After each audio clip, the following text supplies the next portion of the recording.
Well, shall we turn to Iliad 6? Or maybe I should say return to it. I keep coming back to it, just as Andromache keeps coming back to trying to glimpse Hector for the last time. Such powerful poetry. And here, the speaker, surprise, surprise, surprise, is not Andromache but Hector. And when you think about what Hector is saying, it's almost as if he is part of what I like to call the first lament of Andromache.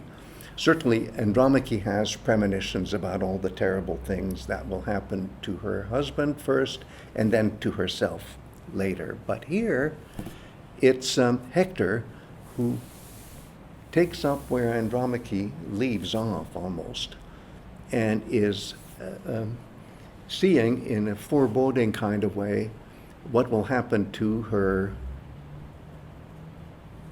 after he is killed in war and after she is taken as a captive woman and brought to Argos, and even worse, what will happen to their child.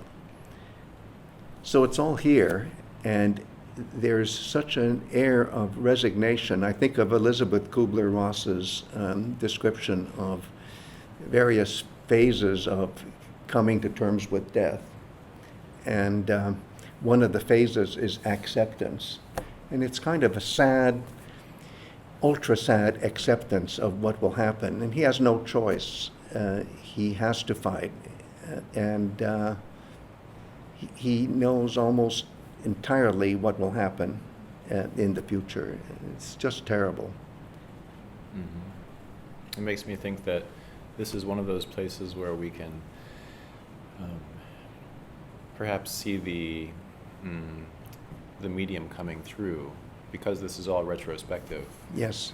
And the tellers of these stories and the heroes of these stories, they know what will happen to Hector and to Andromache, and so that kind of foreknowledge or knowledge of the past, we could say, makes it into this speech of Hector's looking towards the future.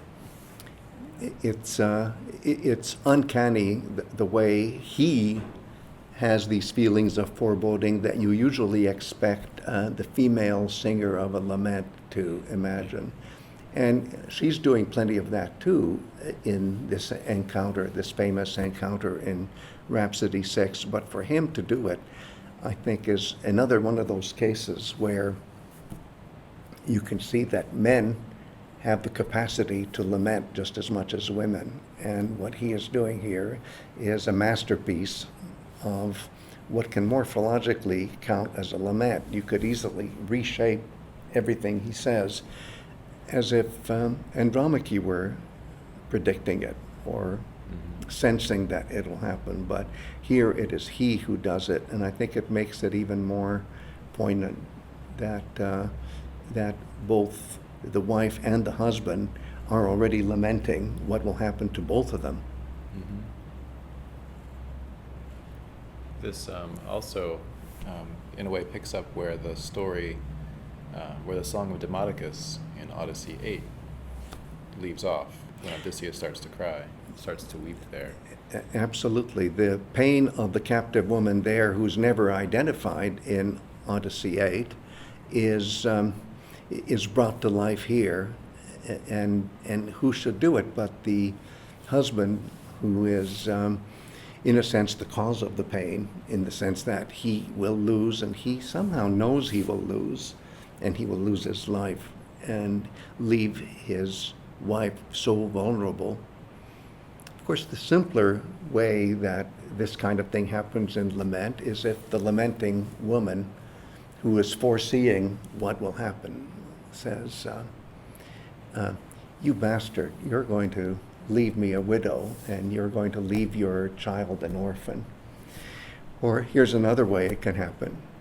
In the past, you bastard, you left me vulnerable because you're now dead. That would be the most conventional way, but when it's done in the future, it's even more heartbreaking in my mind.